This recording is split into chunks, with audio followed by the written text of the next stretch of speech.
It has been 2 months since the series finale of Murder Drones premiered, and oh boy, has this been an absolutely incredible ride. Liam Vickers and Glitch Productions took the internet by storm with their Lovecraftian, dark, comedic story, and wow. The legacy of this show just continues to unfold, and I think that it's appropriate for us as novice authors to have a look back at the show and do a retrospective. Where did the show come from? How did it do? How was the story? And what is its impact right now, and what might it be going into the future? That is what we are going to talk about in today's video. Hi there everyone, Lars here from Camille's Harem, not just a podcast for novice writers by novice writers, but also a YouTube channel by novice writers for novice writers, because writing is an adventure, it's more fun with friends.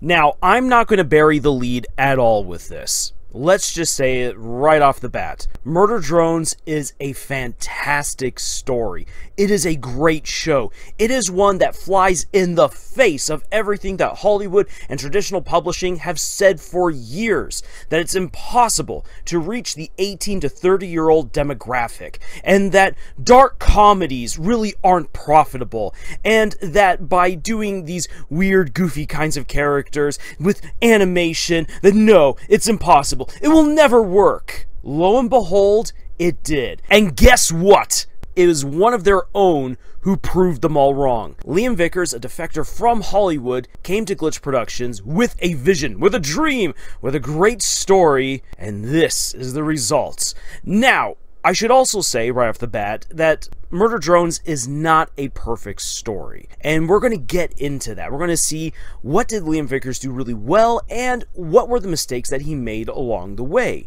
When the finale premiered, there was a lot of uproar, and it's because a lot of threads were dropped, characters were basically forgotten, and there were some unanswered questions that should have been answered. But then there are also other things that fans didn't seem to really appreciate or understand that Liam was setting up, that he was creating, what he was presenting to us.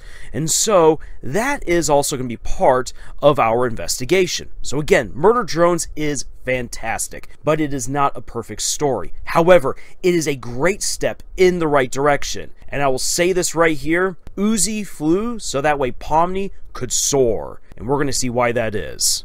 Now, in order to do any good retrospective, we need to have a look at the players involved, namely Liam and Glitch Productions.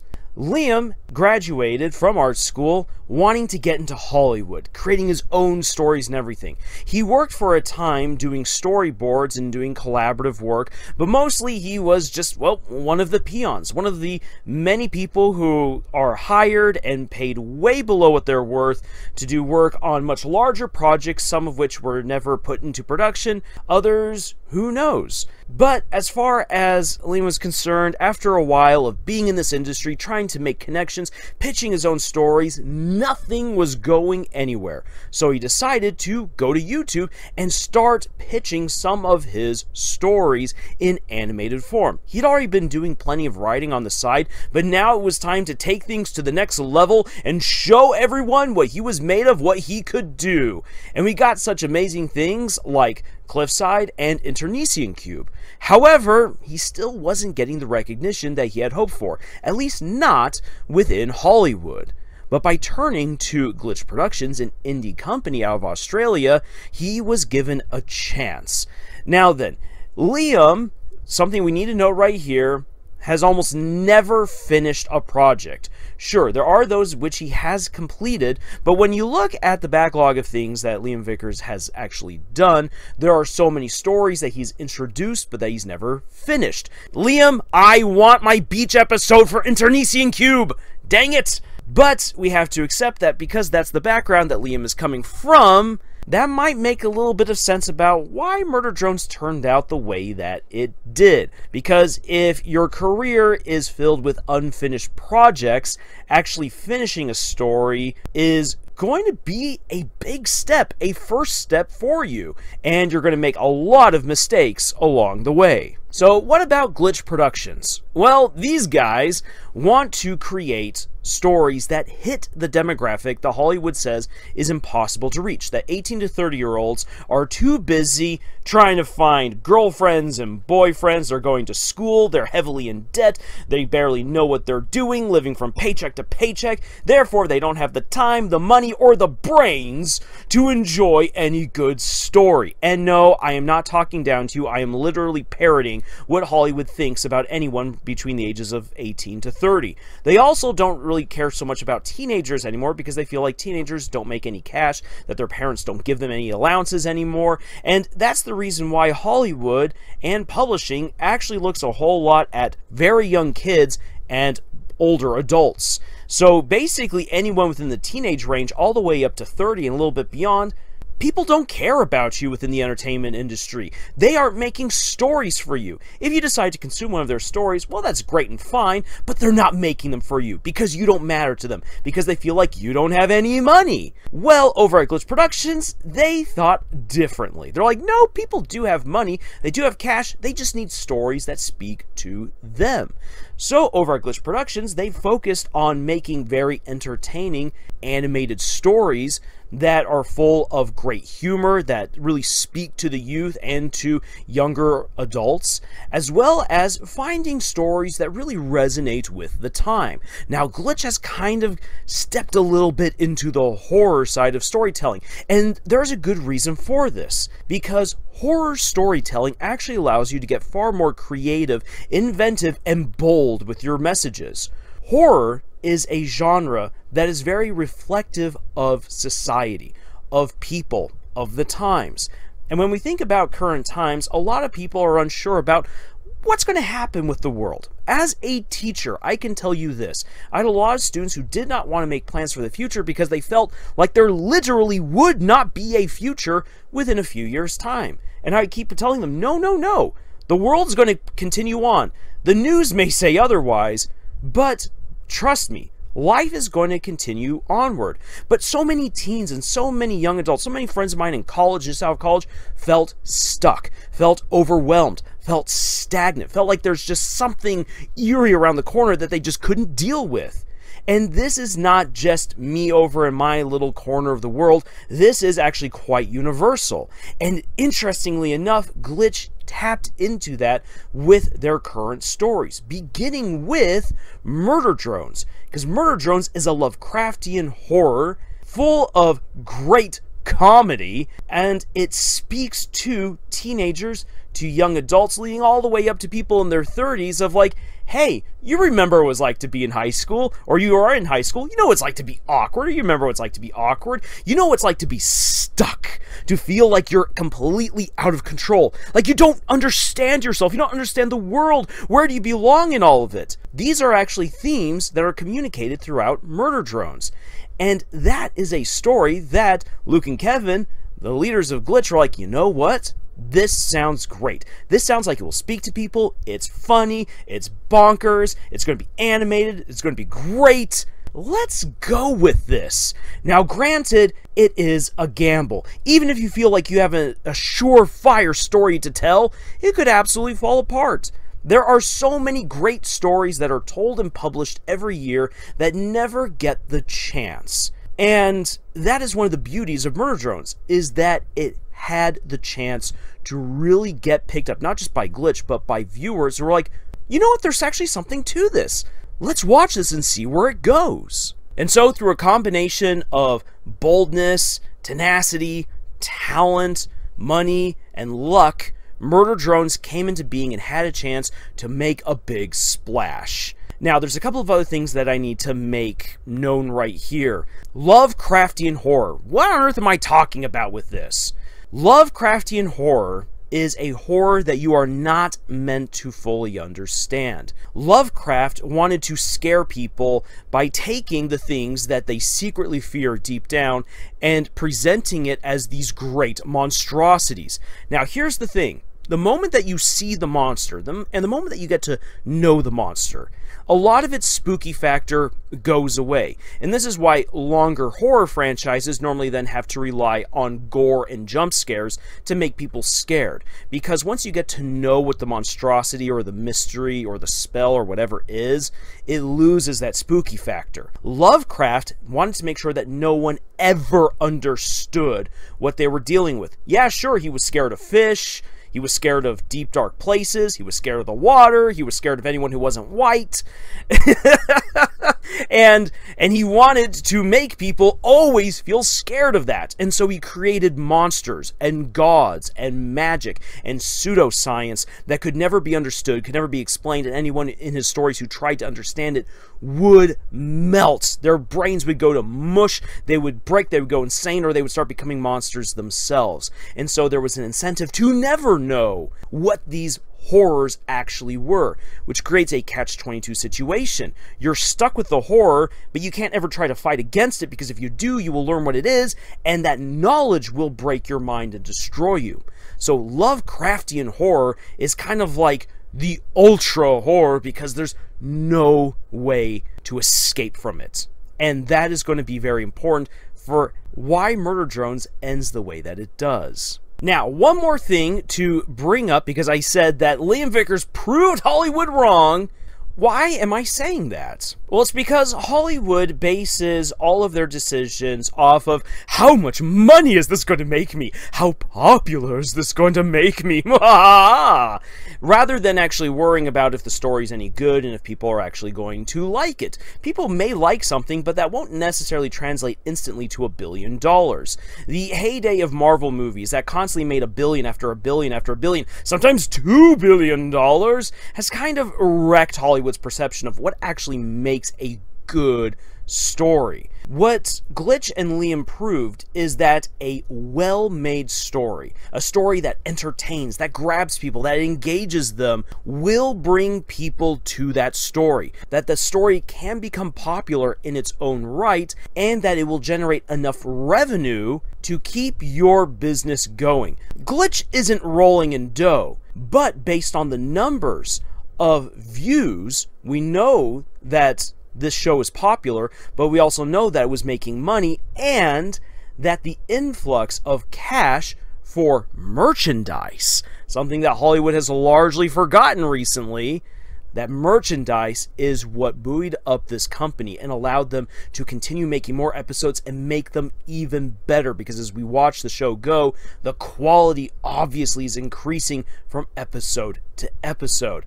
And they could do that because they were making money. Not $1 billion, but they were making money. And funny enough, last year, Murder Drones alone made more money than Disney did with all of their movies combined. Yes, I'm not kidding. That's because Disney lost so much money. Hollywood's been hemorrhaging so much money. This little indie company right here, by playing things right, managed to keep themselves not only above the water, but growing, while the rest of the industry is beginning to shrink. So, with all that being said, let's actually now have a look at the story. The pilot episode is great, introducing us to Uzi and the world of Copper 9, how it has turned into this desolate nuclear winter wasteland, and the worker drones who managed to survive the core's collapse are now all hunkered down in colonies, furiously fending off the disassembly drones who have been sent supposedly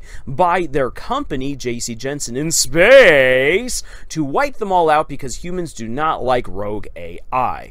Well, Uzi, who is this little angsty drone who is shorter than everyone else, wants to make a name for herself, feels stuck in this community that just doesn't understand her, is going to build, and does build, a railgun to take the fight to the murder drones and wipe them out. However, when she goes, the murder drone that she discovers is not so easily killed, even though she blasts off half of his body. No, N comes back and, weirdly enough, befriends her. And that relationship begins a downfall of dominoes, as Uzi begins to get to know En, and En gets to know Uzi in return, and an unlikely friendship is born. However, the other murder drones don't take quite so kindly to this. J and V obviously want to wipe out the rest of the worker drones and be done with this planet.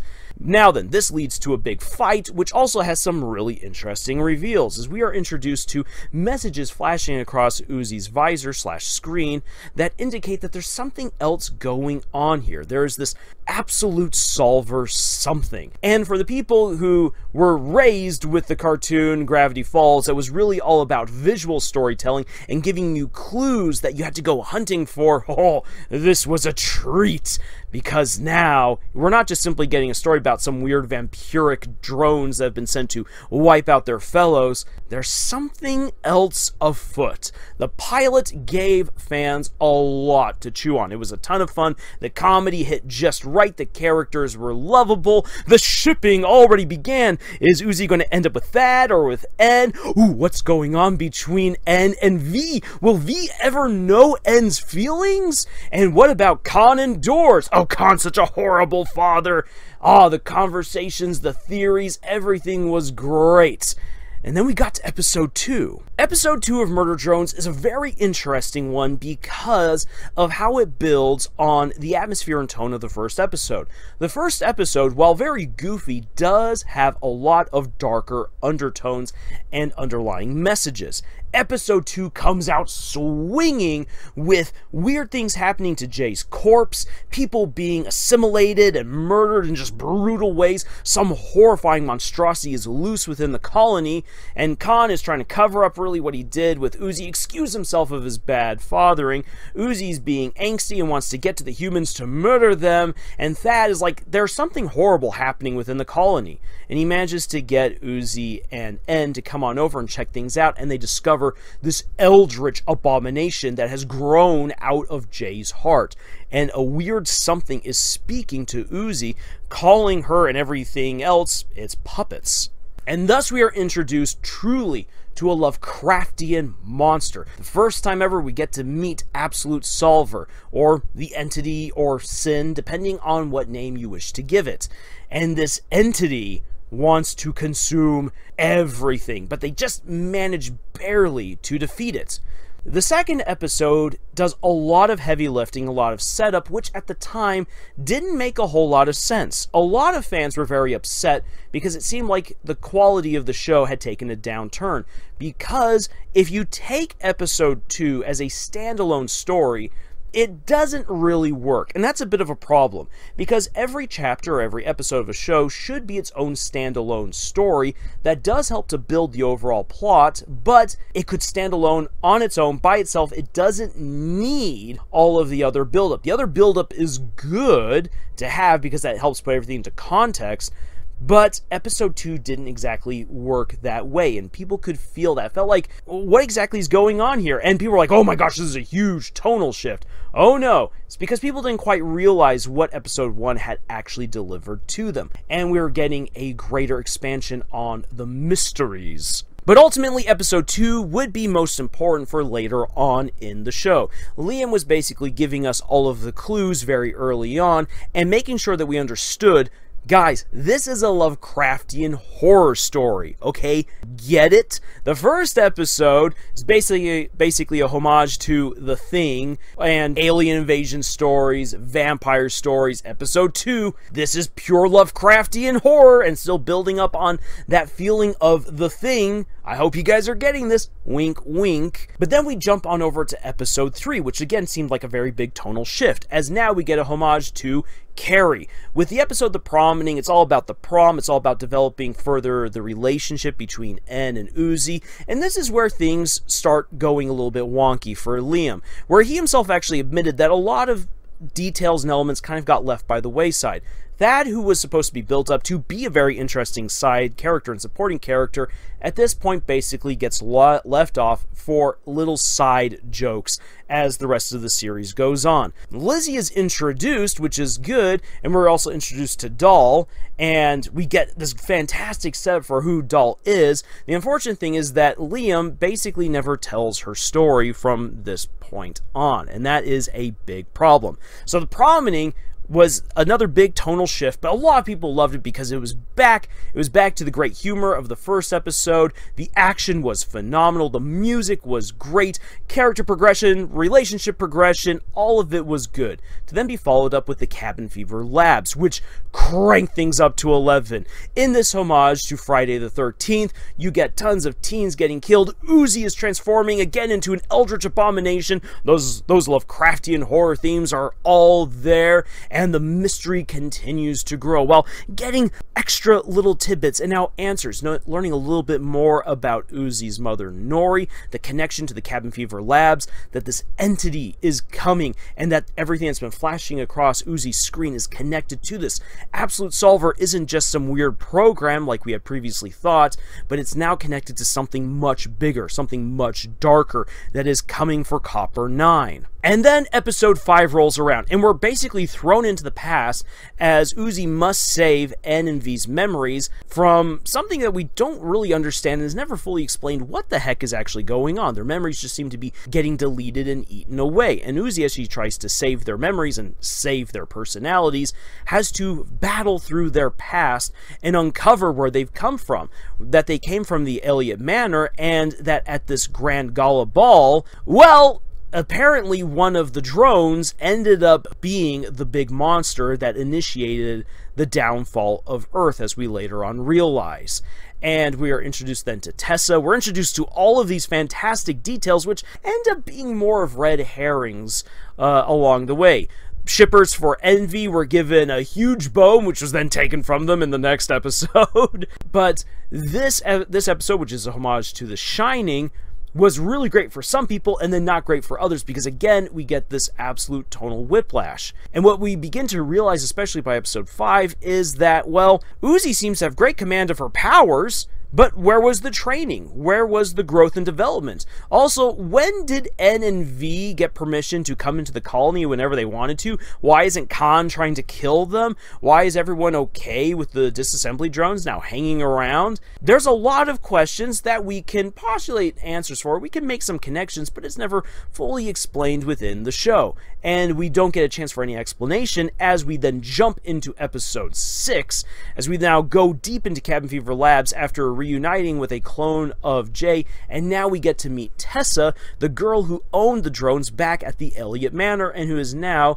supposedly a worker for J.C. Jensen in space. And they have to find the answers for what was being done with the entity somewhere down within the Cabin Fever Labs. And so they go through this horrible house of horrors, which is a kind of homage to Jurassic Park meets The Hills Have Eyes, and they have to survive this horror house of deadly dinosaurs, of a Wendigo robot, and just all these other things as Doll continues to sabotage them. Maybe there's a little bit of betrayal along the way, and V apparently sacrifices herself to save N. It's all super emotional. N and Uzi now get together as an item, but in episode 7, which picks up right where episode 6 left off, we are down truly at the heart of the Cabin Fever Labs, and we are introduced to the real horrors that are at play. Tessa's been dead this whole time. Sin has been wearing her like a meat suit. Nori, Uzi's mom, was possessed by the entity. The humans were messing around with powers that they didn't understand and nearly destroyed the planet. They did collapse the core, which wiped out humanity there. And now, basically, probably no humans left in the galaxy as far as anyone knows. And now the worker drones are fighting for survival against this unknown monster, which could potentially be stopped if they can find the little jammer, the cross, the patch that they can then put into the host of the entity. Doll dies while trying to find the patch, which concludes her story, but again, because we haven't seen much of her story at all, it just it took away a lot of the emotional impact that her death should have had. Uzi is fully possessed by Absolute Solver, which then requires that En and Nori team up in a great fight against Eldritch Uzi, and they kind of win because, well, En decides to be the good cinnamon roll that he always is and doesn't kill Uzi like Absolute Solver wants him to do. This requires Sin to reveal herself for real, wearing Tessa's flesh suit and just taking on the drones, pwning them, throwing them down into the pit to devour them, which then leads to En and Uzi getting separated, En going and taking Tessa's ship, flying up, finding Uzi somehow, and here we then have the great big battle to save Copper 9. And while this fight is exquisitely animated and executed, it is an excellent fight, the story really starts coming undone here because Khan, who was set up to now have a redemption arc, really doesn't get it. Lizzie and Thad are there just basically because. V comes back, which is awesome, and I'm totally fine with not seeing how she came out of it. Just seeing her riding the Raptor wearing Bo's hat is incredible as she now faces off against Jay, and we finally get the answers for what was going on, why V had been lying to En this whole time, and we get the conclusion to her tragedy. And the fight between En, Uzi, and Sin is absolutely wonderful and eerie, and the great climax of having Uzi, En, and V team on up like they always should have earlier on up against Sin is just wonderful, with Uzi finally sacrificing herself to devour the entity, and then, well, it looks like they won. The planet is restored. Uzi now has superpowers. Sin is gone. She's together with En. Everyone is living happily ever after until you get to the very end and it's suggested that either maybe Uzi is actually dead, maybe Uzi's being possessed. Could this all be a dream? We don't really know. And that's what threw people into such a hissy fit, is because this is a Lovecraftian ending. You are not supposed to know what the entity actually was, nor what it really wants, other than just simply consuming planets and lives. And what is going on?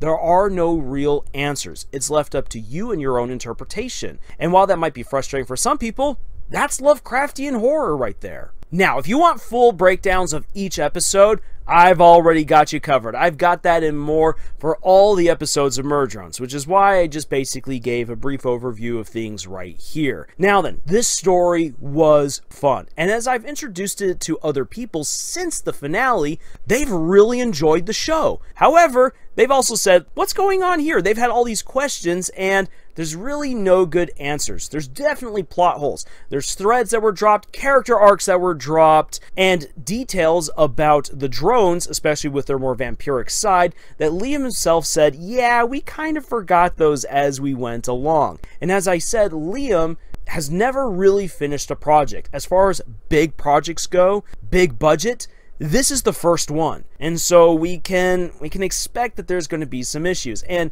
as we dive deeper into the details, yeah, we can begin to glean what really happened here, and we can also get some great advice for all of you other novice authors and creators out there, so that way hopefully you don't run into these same problems. Problem number one, and this is a really big one, comes out of how much freedom was given to Liam. Now then, normally we actually talk about creative freedom as being a good thing. Liam was allowed to tell the story that he wanted to tell, and Glitch said, hey, we want to support you 100% all the way. You are in charge, boss. And that is great. That's what we want to see. But someone on set needed to be there, someone in the studio needed to be there to say, hey Liam, what about this? What about this? What about this? What about this? What about this? Push back. Not to destroy the project or to put him in his place. No, not at all. But to say, hey look, we want to make the story the best it can be. So what about this thread? What about this character arc? What about this world building element? Shouldn't we take more time to, well, do this? Creative freedom is important, but you need an editor. You need someone who's going to push back and say, what about? Have you considered this? What if we didn't, or what if we did? Those are important questions to be asked. And as a creator, in the throes of your great euphoric creation, many times you are not asking the critical questions that your story needs. That happens to all of us, and that's absolutely a-okay. Someone needed to be there to push back against Liam. Again, not to put him in his place or to destroy Murder Drones, but to help it become the best story that it could be. And that leads me to one big observation. Murder Drones needed to be 2 seasons, or at the very least, it needed to have double the episodes. A couple of the reasons why this was needed. Number 1, we needed more time to see Uzi develop her powers. We needed some explanations to this. No, we don't need an explanation for the monster, because that goes against Lovecraftian horror tropes. And those are tropes that you don't want to subvert, because that actually then takes away the Lovecraftian element. Then it just becomes cosmic horror, which could very easily devolve into the Alien franchise. And you don't want that to happen. You want the mystery there. But we need to see Uzi actually develop her powers and learn how to use them. This is one of the reasons why the fans absolutely have adored Murder Drone's intermission, because it gave us at least some answers from a fan's interpretation. That was really good. We also needed more time with Doll. Doll at least needed 1 episode, if not 2 episodes, really focusing on her to explain her side of the story, why she was doing everything alone, and for us to really be bought into the tragedy that would be playing out.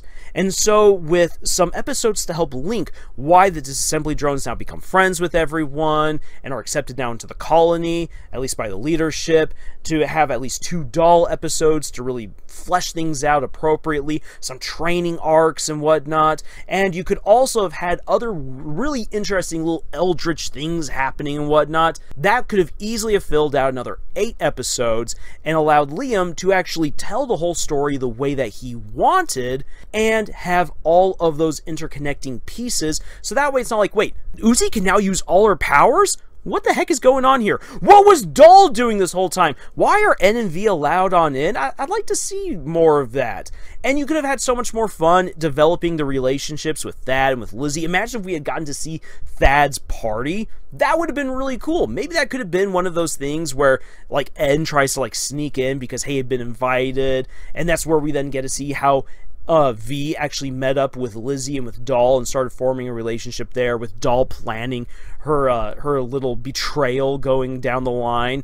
It would have been really fun to have seen stuff like that, and it would have fit so well within the story. But because Liam was only going with 8 episodes and didn't deviate from that, yeah, that's a bit of a problem. That comes around again to the fact that this guy hasn't really finished many of his projects. And he probably was like, yeah, sure, I can tell all the main story beats in 8 episodes, which he could, but many of those main story beats needed to be better supported with more context and more development. Another thing that really needed to help be explained is, how did Sin start off the apocalypse? Again, Lovecraftian horror dictates that you don't get all the answers.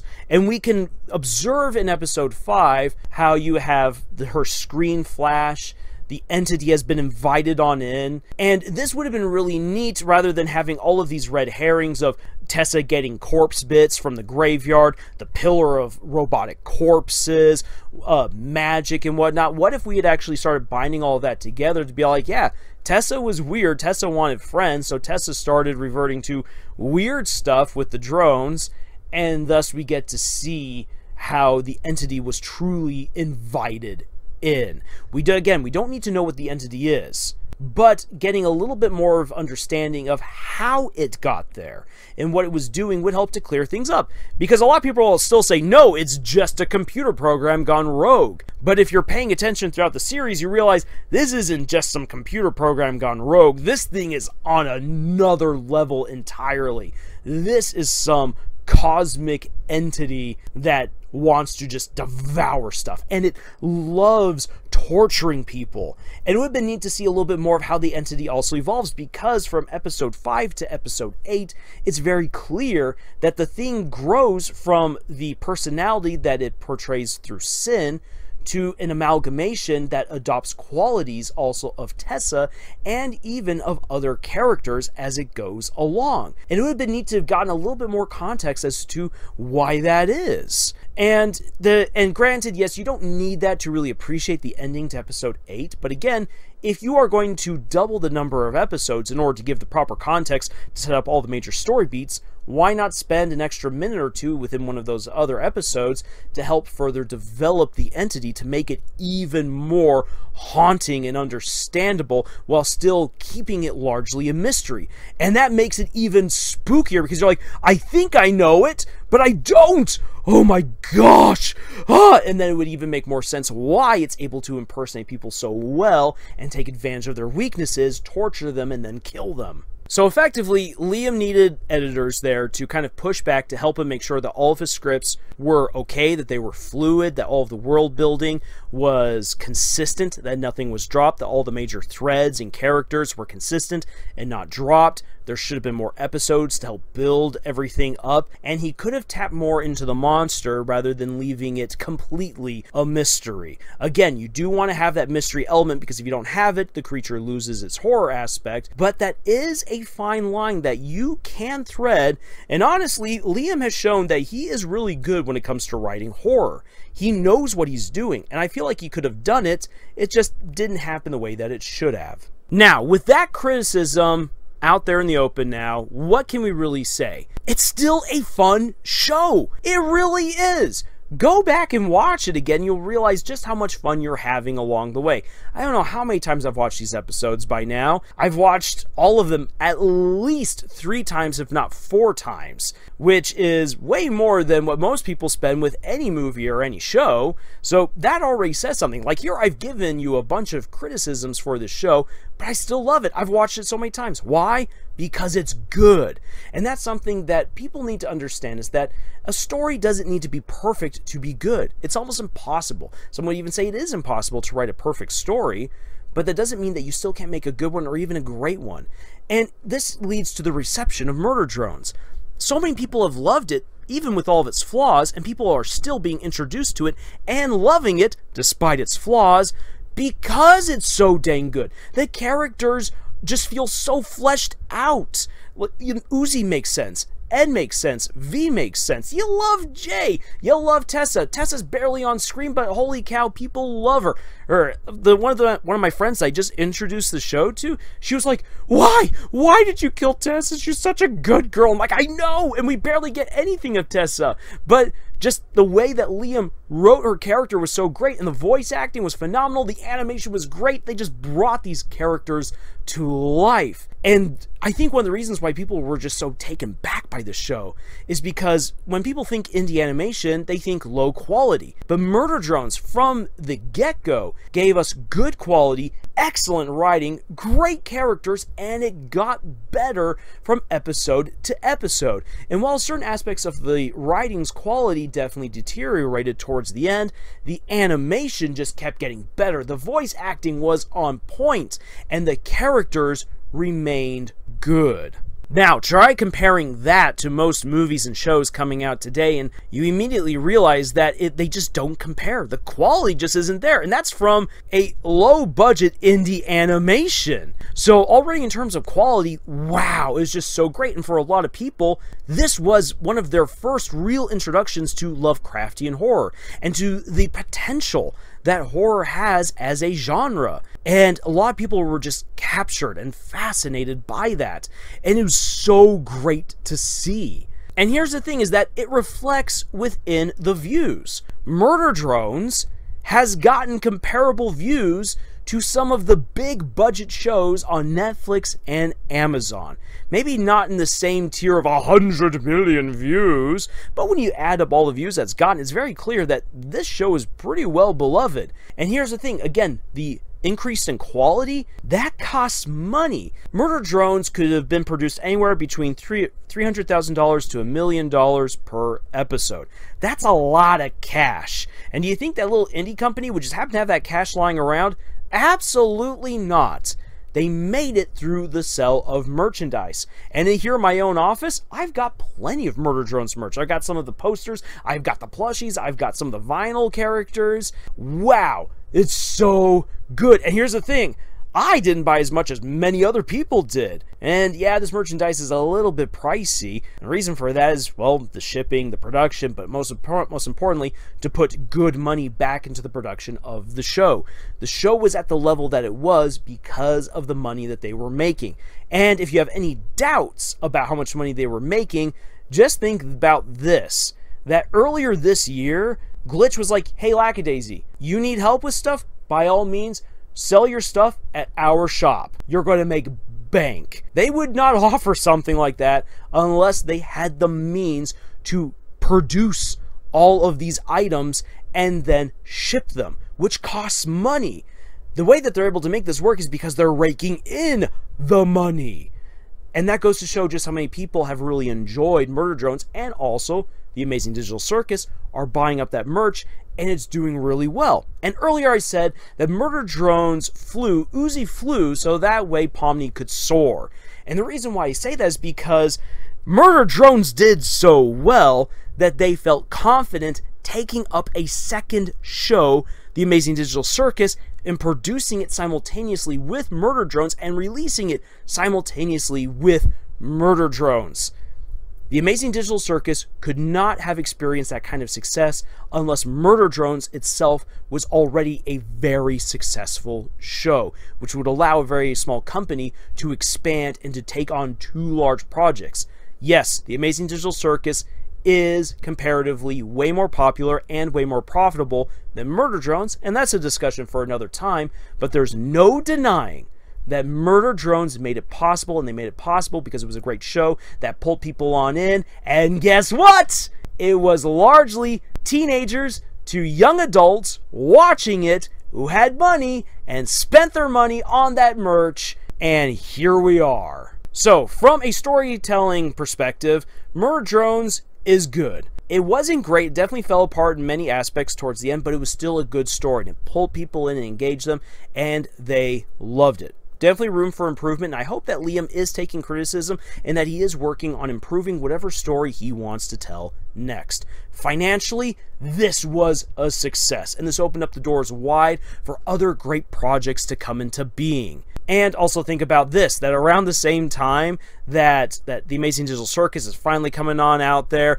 and is experiencing so much success, remember, Murder Drones was so successful that not only could they take on the Amazing Digital Circus, but they already had plans to start putting into production the Gaslight District. Murder Drones really helped got the ball rolling, and it's pulled in so many fans. So really, what is this show's legacy? We can talk about the writing and how much money it might have brought on in, but what about its legacy? Well, after 2 months, it's still obviously unfolding, and who knows how many years into the future people will still be remembering and talking about Murder Drones, but here's something that I can already say about this show. This show has already inspired multiple writers and animators to start doing their own thing. We here at Camille's Harem have had the privilege to talk with and collaborate with other novice authors and artists who are doing incredible things, and so many of them have loved Murder Drones and have drawn immediate inspiration from Murder Drones to do their own stories. That's incredible. Another thing that Murder Drones has done is that it's actually helped to develop relationships. And I'm not talking about romantic ones. I'm talking about like good business relationships, great friendships even, as people have been like, hey, I've got this Murder Drones shirt, and then people randomly are like, what's that from? That looks really cool. Well, let me tell you about Murder Drones. And then people are like, wait, you gotta tell me this. And I kid you not, people have started making friends over this out on hiking trails, in the store, at the post office, online. That tells you something. When a show is able to bring people together, that has a legacy. People are still talking about this. People are still sharing fantastic art, creating fan fictions. Yes, I know it's just 2 months after, but there are people who are like, well, the Murder Drones community is now going to die. People were saying this the week after the finale premiered. Here we are more than 2 months later, and it's still going strong, and more people are being introduced to the show. You can actually have a look at it, and you can see how the episodes are slowly ticking up in views. Why is that? Because more people are being introduced to this show as we speak. Its impact is here. It's still unfolding. And if these last 2 months are any indicator, sure, Murder Drones might not be the MCU, but that doesn't mean that it's not having a fantastic and profound impact on loads of people, and especially on creative and inquisitive minds. So at the end of this retrospective, what can I, Lars, as a novice author from Camille's harem, ultimately say about Murder Drones? I'd say it is a resounding success. This is a success that the industry, the mainstream entertainment industry, needs to take notice of, because animation is still a very viable form of storytelling. Horror is still very much a very viable genre for storytelling, and not just for cheap B movies that get cranked out for every October and January. No, we're talking for any time for people to really enjoy. On top of that, there are great, bold, inventive stories still to be told, and they can be told, and they can be told well. And do not underestimate the power of the teenage to young adult audience. That window of 18 to 30 years old that people say is impossible to reach can be reached. Those people want great stories, and Murder Drones was the great story that so many of them needed. And as of right now, we're seeing that happen with the amazing digital circus. Tens of millions of people have fallen in love with these stories because they are the stories that people want to hear now. It speaks to them. They are bombastic, they're bold, they're entertaining, they're creative, they're spooky. They have engaging characters that speak to us without speaking down to us. And that is very important. That's something that Hollywood has largely forgotten. And ultimately, this opens up the doors for so many indie creators everywhere to now take advantage of the situation, because now more and more people are looking to indie creators for good stories. They're not worried so much anymore about traditional publishing or Hollywood, because we've been getting fed drivel now for nearly a decade. Now, bold independent creators from all over the world are coming together to tell the stories that they want to tell that Hollywood says that they can't tell. This is going to change things. Murder Drones might not be the avalanche that changes the entertainment industry, but it is part of it. And we're watching that unfold right now. My personal guess is that by the turn of the decade, once we get into the 2030s, that we will see a radical transformation within entertainment, within storytelling, where indie creators are going to be more powerful and more present than ever before to tell all of these fun, creative stories that will entertain tens of millions of people around the world. And Murder Drones is one of the things that has helped to facilitate that. And if anything, that is this show's legacy. So, with all of that being said, I hope that you have enjoyed this look back at Murder Drones. There really is so much more that can, and honestly probably should be said. And if that's something that you would like to have an honest discussion about, we can set up a live stream for that and have those in the moment discussions, because really there is so much more to say. And I have at least one more major video to do about Murder Drones, because that end fight was amazing, and yet there were still some things missing from it. It's time to do a true deep dive and analysis into Murder Drones' largest, most excellent fight, the battle between N-Uzi V and Absolute Solver. Oh boy. I can't promise exactly when that will come out, but I'm going to be working on it, and it is going to be fire. So if you want to see that video when it comes out, please make sure that you have subscribed to Camille's harem and that you've clicked the bell so that way you can receive notifications. And if you would like to see more great stories from indie authors, please check out the books that we have published. Links for all of them are in the description below, and it would really support us out a whole lot. But otherwise, thank you so much for joining us on this incredible adventure that we call writing, and through this incredible journey of Murder Drones. And until the next video, y'all, tschüss.